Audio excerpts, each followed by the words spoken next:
How can you avoid anger? If you're driving in the Coimbatore street, you have to avoid the medians which are placed in odd places. You have to avoid bad drivers. You have to avoid drunken men crossing the street, children crossing the street, all kinds of things. But when you're driving in Coimbatore streets, do you have to avoid the moon? I'm asking you, do you have to avoid the moon? No, because the moon is not on the street, isn't it? So similarly, right now are you angry? No? Then why should you avoid it? There's no need to avoid it. It is just that you think anger is an entity. Anger is not an entity. You become angry. You become angry. Anger is not sitting somewhere and you go hit it. There is no such thing. You become angry. When you become angry, is it pleasant for you or unpleasant for you? Unpleasant for you. Unpleasant for others for sure, unpleasant for yourself also. Today, medical science proves to you, when you're angry, you're actually poisoning your system. You know, we have always known this, but today chemical tests clearly show you that you're actually poisoning your system, generating poison in the system by being angry. So, why would you want to poison yourself? It is not a conscious act. You're poisoning yourself, you're causing unpleasantness to yourself only because your mind is not taking instructions from you, isn't it? It is not taking instructions from you.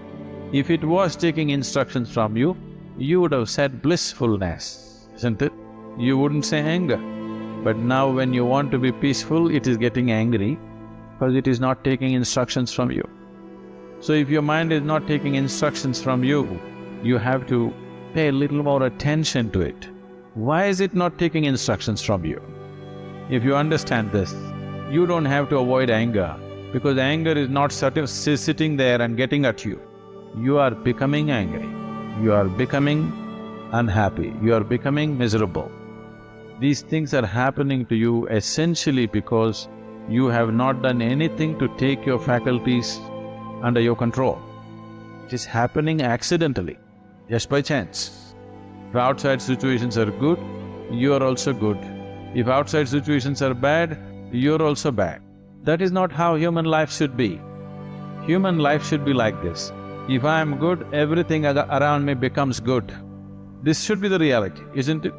Right now, if things around me are whichever way, I will become that way. No. Human consciousness should create situations.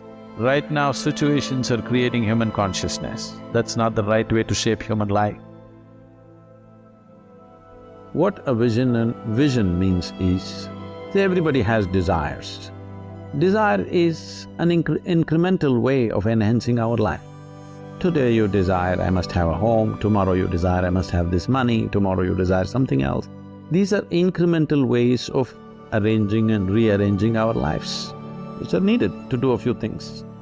When you say, I'm a visionary, what you are saying is, I have a larger desire, which is not about just incremental improvement of my life.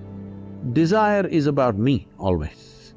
Vision is an all-inclusive process. So, this itself is a phenomenal thing. If people, instead of having desires, if they have a vision, vision is always all-inclusive. Desire is personal. Desire leads to incremental changes and improvements. Vision can transform the whole situation. So, about willingness, because you said you're a volunteer organization, to be a volunteer. A volunteer means somebody who is doing something willingly, right? There's no other compulsion. There are no financial compulsions, there are no social compulsions, there is no something else. You want to do something willingly. So when you're a willing participant, right now, you're a volunteer, you're doing something willingly is the fundamental of your joy, isn't it so? Hello? However simple or stupid or idiotic activity it is, I am doing something willingly, makes a world of difference, isn't it so? Hello? The difference between heaven and hell is just this. You're doing something willingly, that's your heaven. You're doing something unwillingly, that's your hell. We have already taken on attitudes, what we like and what we don't like. I like this person, I don't like this person. Now with this person I will do things willingly, with this person I'll do things unwillingly. This may be two people, two aspects of life, two communities, two nations, two many things. This I will do willingly, this I do unwillingly. This means I've decided in my mind this is good, this is bad. When I hear even on national news channels, good guys and bad guys, it just… once you have this kind of thing, you are going to be disastrous to the planet. It's just a question of time. The moment you decide, this is a good person, this is a bad person, this has gone deep into American society. No, there are no good people and bad people. Everybody is oscillating between the two. If you create a very pleasant, wonderful atmosphere, everybody behaves wonderfully. If you create an unpleasant atmosphere, a whole lot of people act nasty. Yes or no? There are joyful people and miserable people, but there are no good people and bad people. The moment we think we are good, we are entitled to destroy the bad, isn't it? Oh, we've been destroying a lot of people for a long time. Time to stop that, because human beings are in different levels of experience and understanding, variety of people. Anybody who is not like you is obviously bad, isn't it? Isn't it so? Those who are not like me must be bad people. Because the basis of goodness and what you think is goodness is decided by you.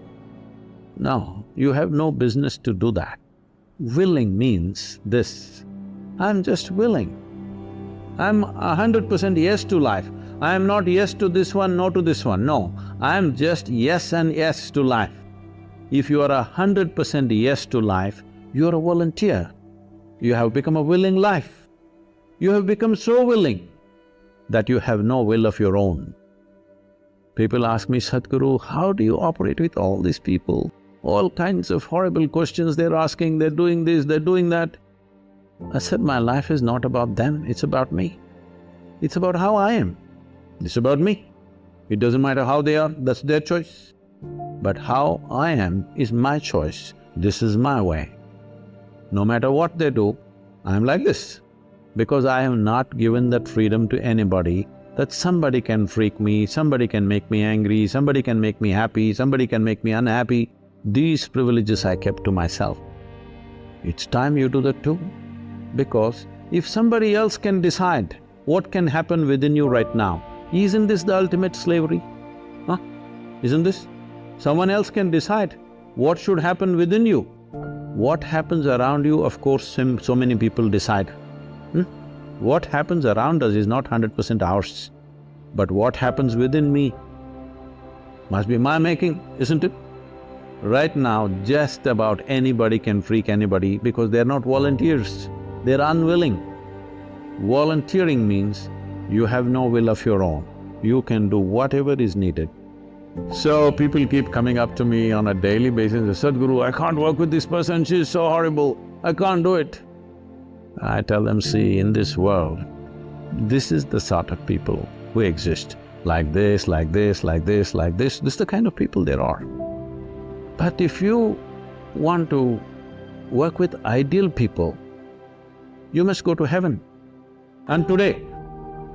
But if you think what you're doing is very significant, you must learn to work with all these horrible people. This is how the world is. If you think what you're doing is very significant, you learn to work with all kinds of people.